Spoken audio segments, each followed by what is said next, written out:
We do not stand still and are developing for you, so we bring to your attention a new voice and a new story.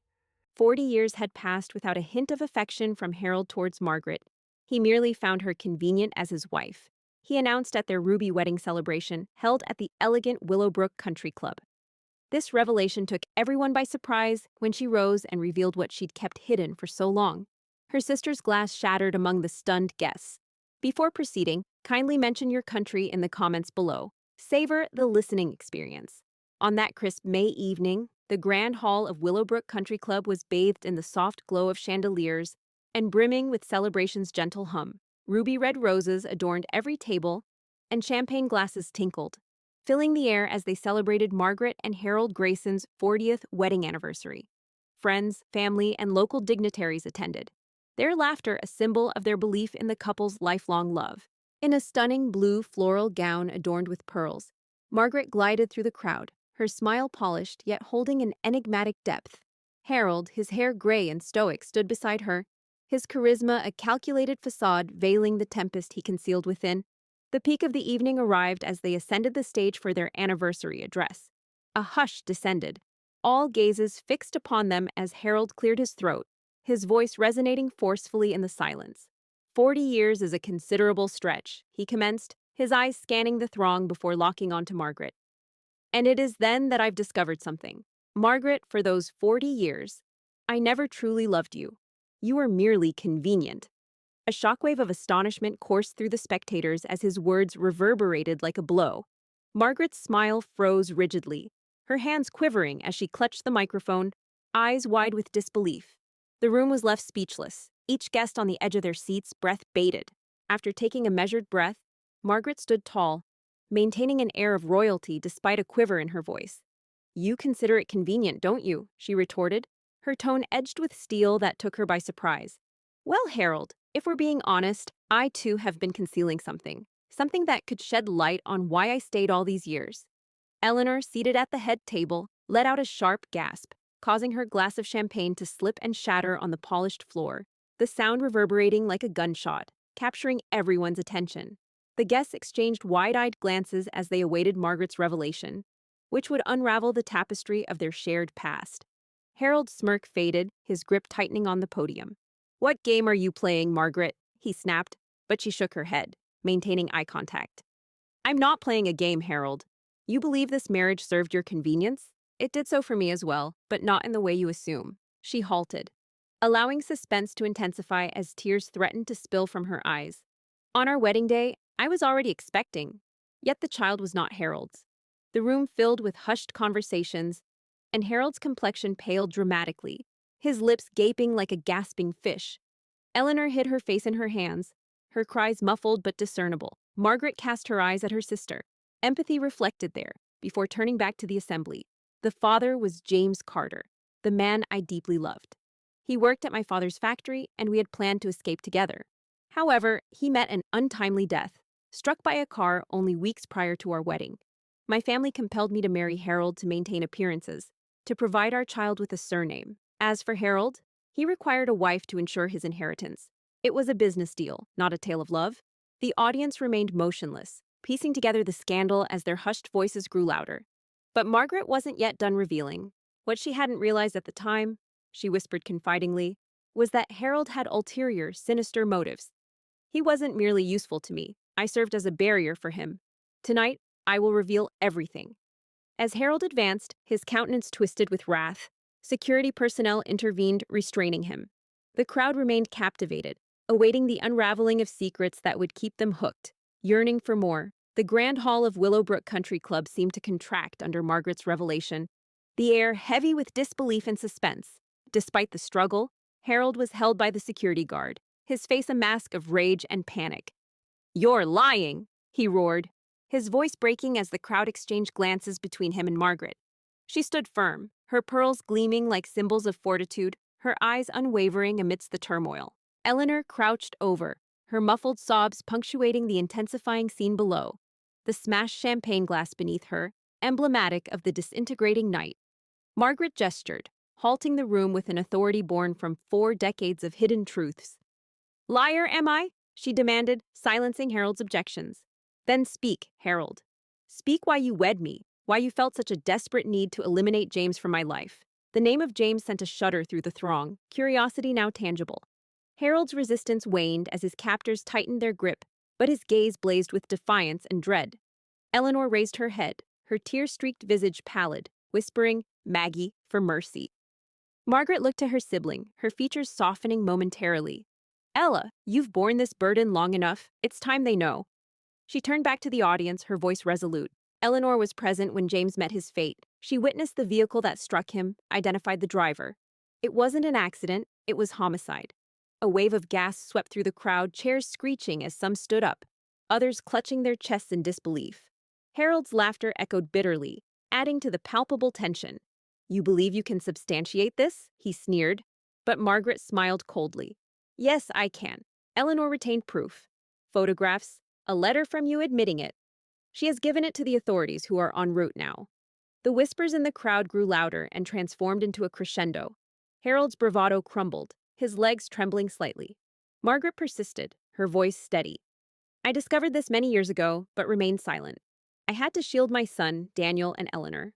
Harold threatened us, leveraging his power to maintain our silence. But tonight, that ceases." Daniel then emerged, a tall man with James's intense blue eyes and Margaret's resolute jawline. The room fell quiet again, all focus on him as he spoke. "I am the child she bore, the one Harold presented as his own. My mother raised me, aware of the truth, safeguarding me from his brutality. Tonight, we take back our lives." The audience stared, captivated, as the narrative veered towards justice, with the camera focusing on Daniel's determined expression, hinting at more disclosures in the future. However, the show wasn't done yet. Margaret faced Harold, her voice dropping to a chilling murmur. "Aren't you the one who married me for convenience?" "Yes, but there was more to it than just my family's wealth. You were running away from something, weren't you? A debt, a scandal, a past you assumed I'd hide with my silence." Harold's response was damning, his eyes darting as if searching for an exit that no longer existed. The sound of sirens grew louder outside, signaling the police were nearby, and the crowd leaned forward, eager to witness how this confrontation would unfold. Eleanor stood up, wiping her tears, and handed a small envelope to an officer who had just entered the room. "Here it all is," she declared, her voice quivering yet resolute. "The evidence he cannot refute." The officer advanced towards Harold, who appeared like a trapped beast now. Margaret gripped Daniel's hand, drawing strength from her son and sister. "This isn't merely about us," she addressed the gathering. "It's about truth triumphing, and Harold, he will bear the brunt of his deeds." The camera zeroed in on Harold's subdued countenance as he was escorted away, guests murmuring in awe. Yet Margaret's following words suggested a deeper mystery. "There's more to this narrative," she hinted, her eyes reflecting a blend of regret and victory. "A concluding secret that will redefine everything." The screen fixed on her face, the tension escalating, keeping viewers hooked until the end to unravel the last turn in this captivating saga. Willowbrook Country Club's spacious ballroom was filled with a blend of astonishment and eagerness as Harold, handcuffed and downcast, was led away by police. The vivid red roses on the table now seemed almost taunting, their bright hue contrasting harshly with the shattered dreams of the night. Margaret, at the stage's center, was bathed in light from her blue floral gown, her pearl necklace symbolizing the refined air she managed to maintain amidst the turmoil. Daniel, standing next to her, provided a silent fortitude, while Eleanor, still quivering after her revelation, held tightly to Margaret for comfort, finding solace in their decades-long bond that had been built on secrets. The audience, consisting of old acquaintances, distant kinfolk, and local dignitaries, remained rooted in their seats, gazes fixed forward, eager for the next act in this unfolding saga. Harold's protest dwindled as he was escorted outside, leaving behind the quiet murmurs and the occasional glass clinking from haste. Margaret paused, scanning the room to ensure everyone listened before she spoke again. "I warned you there was more," she stated, her voice unwavering but hinting at a deeper sorrow. "Harold's confession, his crime, it was just one piece of the puzzle. I stayed silent for so long, allowed him to believe he had triumphed for a reason," Margaret continued, with Daniel offering a reassuring squeeze of her hand. "At the time I married Harold, I was young, heartbroken, and pregnant, with no one but family to rely on. They saw Harold as a solution, a respectable man from a good family who required a wife to secure his inheritance. However, what they, and I, didn't realize for years was that Harold was drowning in debt. Gambling, poor investments, and numerous business failures brought Harold close to bankruptcy. His family's wealth was his salvation, which he was prepared to seize by any means, including murder.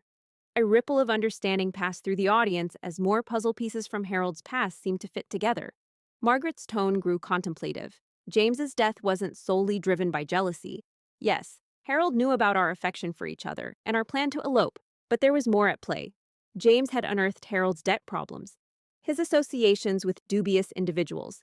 He threatened to reveal these facts to my family, potentially causing them financial distress. Thus, Harold chose to eliminate him, running him down on a secluded street and staging the incident as an accident. Eleanor let out a heart-wrenching sob, her guilt weighing heavily. "I witnessed it," she murmured, loud enough for the front rows to hear. "I was returning from the factory, taking a shortcut through the alley. I saw Harold's car accelerate, saw James attempt to dodge out of the way. Struck with fear, I didn't know how to act. When I reached him, it was already too late. Harold had driven away, and I kept the secret to myself. I was terrified. Then Maggie needed me. She was pregnant and defenseless. I believed that keeping silent was the best way to safeguard her." Margaret gently touched Eleanor's shoulder, her touch a quiet expression of forgiveness. "You did what you felt was necessary," she said before turning back to the audience. "Harold's scheme wasn't limited to James. He married me, thinking he had ensured his future. He didn't realize that my father had already safeguarded our family fortune, placing it in a trust that Harold could never access. For 4 decades, he believed he had triumphed, outsmarted us all. But he was mistaken."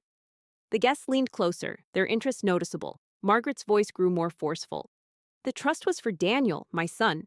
My father knew that Harold wasn't the man he appeared to be, and he ensured our inheritance would go to my child, not my husband. For decades, Harold attempted to infiltrate that trust by deceiving me and intimidating me, believing I would give in. However, I held my ground.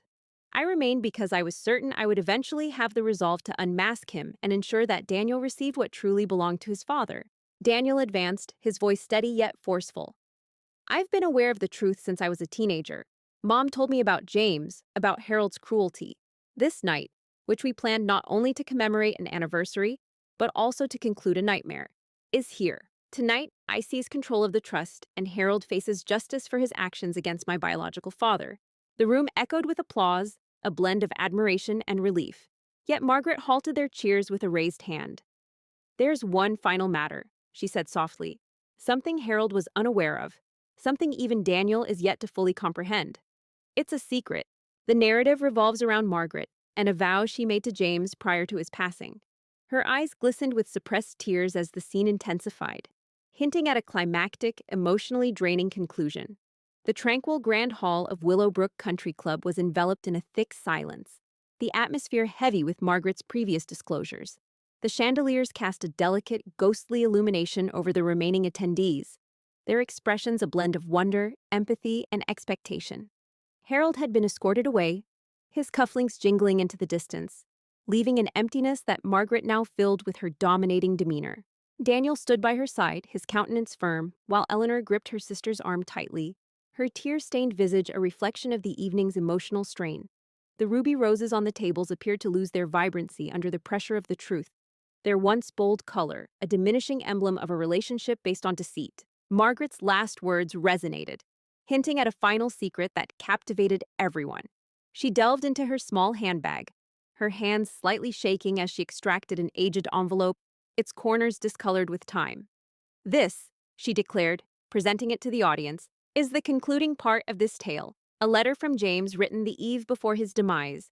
He entrusted me to keep it safe, instructing me to open it only when I required courage to resist."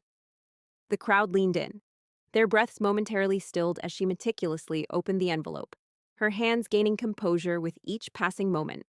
She unraveled the letter, her voice faltering as she read aloud. "My beloved Margaret, if you're reading this, it signifies I'm no more, and you're confronting a darkness I couldn't shield you from. Understand that I cherished you deeply, and our child, our son, will embody my essence. However, there's more. I uncovered something about Harold, something that could tarnish his reputation. He's not merely in debt. He's connected to a criminal network, using my factory as a front for money laundering. I confronted him, and I'm worried he'll go to extreme lengths to silence me. If he does, use this information." There's a ledger hidden in the old storage room of the factory, behind the third panel on the left wall. It provides proof of everything: struggle for our son, Maggie, struggle for us. The room filled with murmurs of shock, the disclosure escalating the night's tension and suspense. Margaret lowered the letter, her gaze fixed on Daniel. That ledger, she explained, is why Harold killed James. It's why he married me to exert control over me, to prevent me from finding it. But I did find it years ago when I returned to the factory following my father's demise. I kept it concealed, waiting for the opportune moment. Tonight, that moment has arrived. She indicated an officer who had stayed close to the stage, and he approached carrying a large leather-bound book, the ledger. Daniel received the file from the officer, his hands steady as he unfolded it to reveal pages filled with detailed records, dates, amounts, names of shady individuals linked to Harold's transactions. "This isn't merely about my father's murder," Daniel declared, his voice echoing with authority. "It's about dismantling the network that Harold created. The authorities will use this evidence to break it apart, ensuring no one else experiences the pain we have." A symphony of relief and admiration filled the room. But Margaret wasn't finished yet. "There's one more thing," she murmured, her voice becoming softer. "James wrote a postscript. He said, if I ever found love again, take it. For he'd want me to be happy. For 40 years, I believed that meant staying with Harold, safeguarding our son. But now, I understand it means letting go. Daniel, you're my strength now, and Eleanor, you're my heart. Together, we are free." She enveloped them both in a hug, tears cascading down her cheeks, and the attendees rose, their applause a crescendo of support. The camera shifted to the journal, then to the vacant space where Harold once stood, subsequently focusing on Margaret, Daniel, and Eleanor as they exited the hall, linked at the arms. The screen darkened, text emerging. Justice obtained. Love persists. A legacy reclaimed. However, as the credits commenced, a distant ringing sound. A phone could be heard, suggesting a potential sequel, compelling viewers to stay until the closing moments, curious about what lay ahead. Outside, the chilly night air was veiled by police light illumination. The stars were obscured. Margaret halted, gazing at the journal in Daniel's possession. "We accomplished it," she murmured. "For James?" Eleanor nodded, wiping her tears. "And for us." Daniel smiled, a scarce cheerfulness gracing his countenance. The future was depicted by the camera, linger on their shadows against the club's backdrop. The narrative wrapping up with a sense of resolution, while leaving an opening, a spark for speculation. A captivating ending to maintain audience interest.